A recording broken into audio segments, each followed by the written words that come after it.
মুন্সিগঞ্জে শ্রীনগরে মাদকের করাল গ্রাস থেকে তরুণ প্রজন্মকে বাঁচাতে সোচ্চার হয়ে উঠেছে এলাকাবাসী।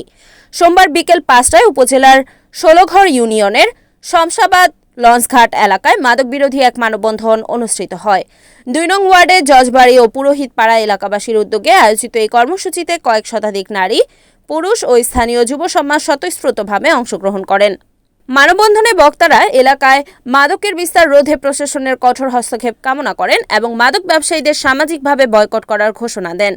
এতে সংহতি জানিয়ে বক্তব্য রাখেন উপস্থিত ছিলেন ২ নং ওয়ার্ড ইউপি সদস্য মুজিবুর রহমান, ২ নং ওয়ার্ড বিএনপি সভাপতি নাসির উদ্দিন, ১ নং ওয়ার্ড বিএনপি সভাপতি সোবাহান শেখ, যুবদল নেতা রুবেল, নূর হক মেম্বার, ওহাব ঢালি, বাবুল খান, আব্দুল আউয়াল, মহাদেব দাস, ব্যবসায়ী শফিকুল ইসলাম সহ আরও অনেকে।